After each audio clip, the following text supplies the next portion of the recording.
What's up, everybody? Jill here. Welcome back to the farm. I am extra giddy right now because for the first time in about a week, the rain is not coming down. So I beelined out for the high tunnel to see what I could forage for dinner. And I wanted to share with you guys what I'm growing in the winter. So this is a high tunnel tour. I know many people think of gardening as a seasonal thing, right? It's something that you do in the spring and the summertime. But if you're coming at this from an intentionality standpoint, a sustainability standpoint, or even just a budget-friendly standpoint, right? You want to grow as much food for your family as you can. I really encourage you guys to maybe rethink how you think about gardening, right? Maybe it's not just something that takes place in the springtime. Think about how you can be growing food year-round. You can easily do this.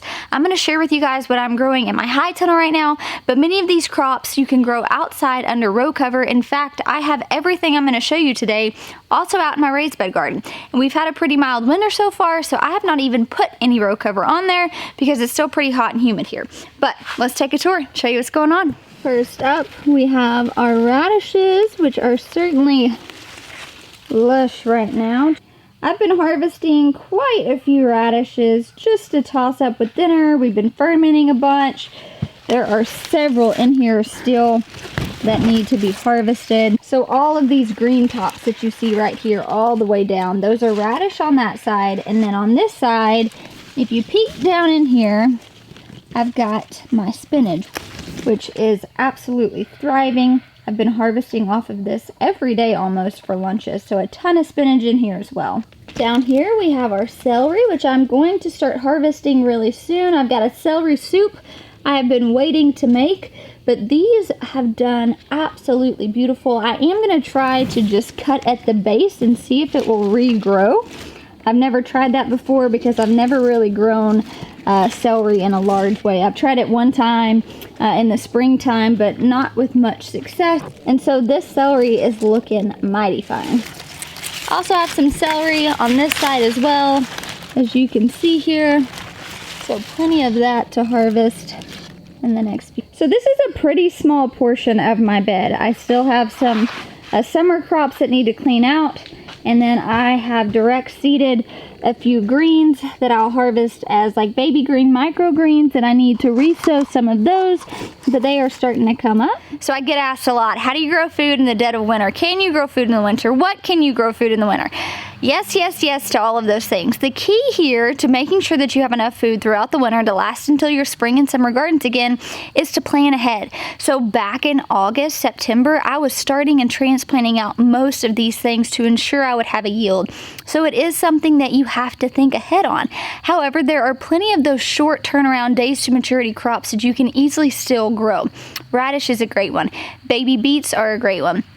Spinach, lettuce, all sorts of green varieties. So I am still going to be sowing plenty of things in here, and I'll just be yielding them come early spring, but I'll still be able to take them out and plant again for a summer harvest. So you have to make sure you know what you're growing, you've planned it accordingly, and you've thought it out. Another good tip is grow things that want to be grown within the appropriate season, right? So I'm growing frost hardy, frost tolerant varieties. Granted, I'm in my high tunnel and we have, some protection here, but almost everything you see in the high tunnel, I'm also growing outside my raised bed garden without any sort of additional row cover or covering because I chose varieties that could handle a little bit of a frost and in fact actually taste better after we've had a few frosts. So in this bed I have got all of my cabbage. Now these are taking a little bit longer because I sowed them way later. Thankfully, I've been harvesting a ton of Chinese cabbage and cabbage out in my raised bed garden and I can afford for these to be a little bit behind.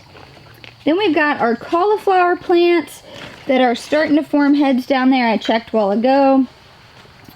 And our broccoli is looking beautiful as ever. I have already been harvesting a ton of broccoli out in our raised bed garden. So I'm going to go through all of that first. And then we'll come in here and eat the rest of this.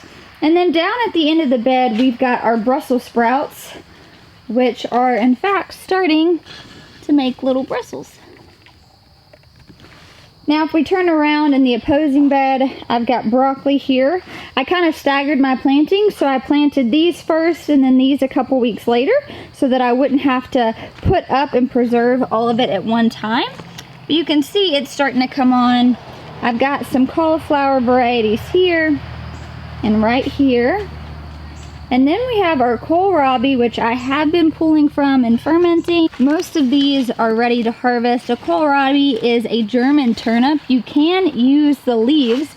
I actually had a friend come and take a bunch of these, and they were going to roast a chicken in them, much like you would use a banana leaf. So we'll see how that does.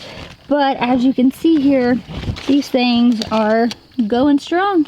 And then over here, I've got my little grid of chives. I've been harvesting these to use for dinners, tops with salads. We have a few more of our little lettuces here left. And then we have a ton of these little baby beets that we have been pulling from, and they are working out great.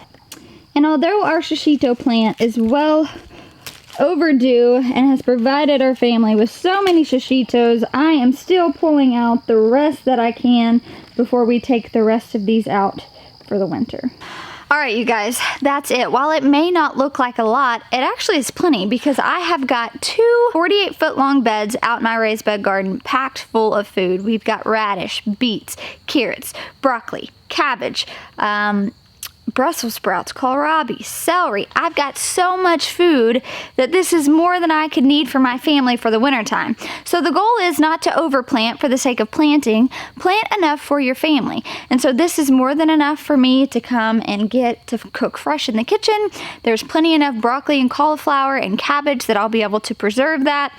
And then I still have my empty beds on either side that I can amend and get ready to plant for the spring. So for me, we like to cover crop some of our beds. We don't like to constantly be planting them. If we do, we try to rotate what we're planting so that they're not sucking up all the same nutrients. And so that's really kind of our big plan, is to get the rest of the tomatoes pulled out and then amend these 2 beds and get ready to plant them for the spring.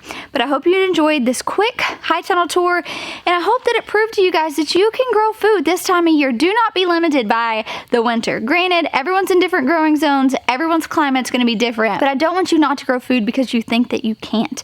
Do some research. So seed catalogs are steadily piling in. I'm going to be doing a vlog soon showing you what I'm buying for the culinary garden, giving you my tips and tricks on how to shop the seed catalog if you're on a budget.